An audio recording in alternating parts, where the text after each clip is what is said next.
using tangent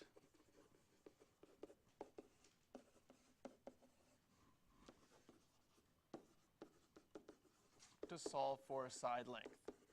And we're going to set it up into two parts. We're going to do the easy part first. Easy part is when you have to solve for the opposite side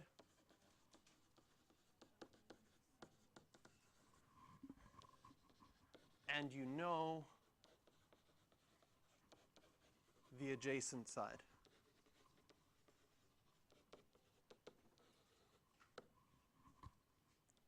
So here's our example. We've got a right-angled triangle. We know the angle here, let's say, is 25 degrees. We know the adjacent side. This one, let's say that length is 30, and we want to solve for the opposite side. And it won't matter whether we're doing this first type of question where we're solving for the opposite side, or the second type of question, which we're going to do next, where we're solving for the adjacent side. You always start the same way. You start with your definition of tangent. Definition of tangent says tangent of an angle, whatever angle you're using, is the opposite side divided by the adjacent side. So if we start with our definition in our example, we have an angle. The angle is 25 degrees. If we're using the 25 degrees, the opposite side is what we don't know. That's our x.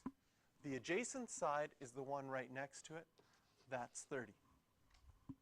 So we start our question by setting it up with the definition.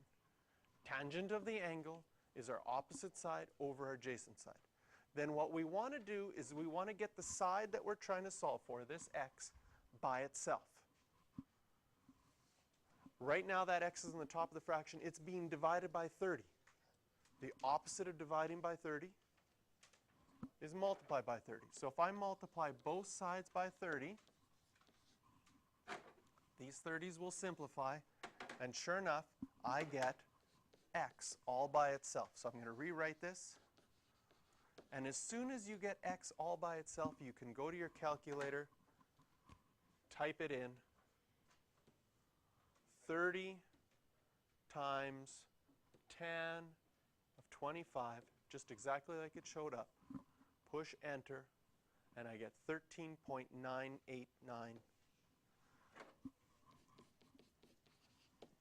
If you probably wanted to round this, 14 would be really close.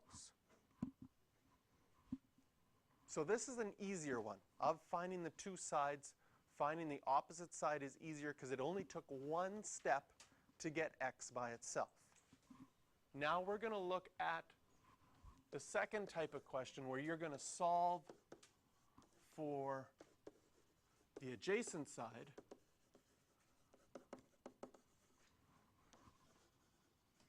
when you know the opposite side.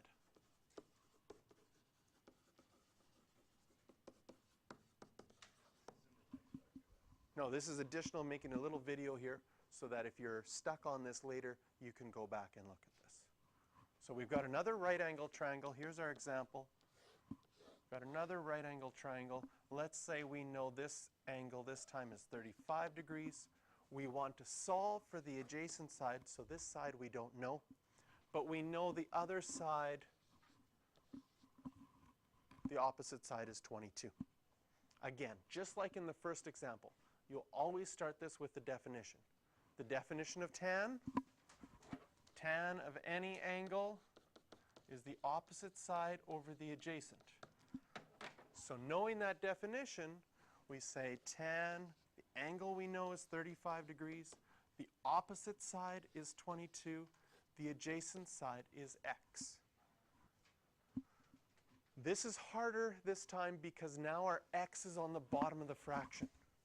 We need to solve for x, but x can't be in the denominator of fraction when we're solving for it. So our very first step is to get that x out of the denominator. We do that by multiplying both sides by x. In fact, it's the same step that we did last time. Whatever was on the bottom, remember here last time, the 30 was on the bottom, we multiplied both sides by 30. Now x is on the bottom, we're multiplying both sides by x. What's going to happen on the right side here is these x's will simplify. And if we rewrite what we have x times tan of 35 is equal to 22. Now, tan of 35 is a number. You type it into your calculator. Your calculator tells you that it's equal to decimal 7. So what do we need to do here? We need to get the x by itself. So if we divide both sides by tan of 35, on the right-hand side, these will simplify and go away. And if we rewrite what's left, we have x all by itself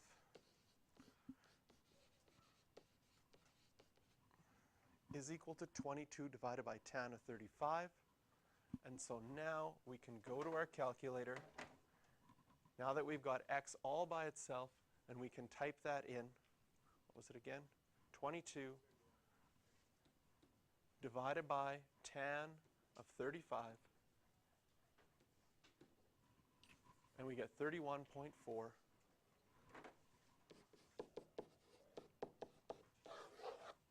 And that will be the length of the adjacent side. So we have these two major things for solving for sides. First, we can use tangent to solve for a side length if you want to find the opposite side and you know the adjacent side, or vice versa, if you want to find the adjacent side and you know the opposite side. Both of them you can use tangent to solve for the side length. The second example is a little bit more involved because that x was on the bottom of the fraction and it takes an extra step. Yes?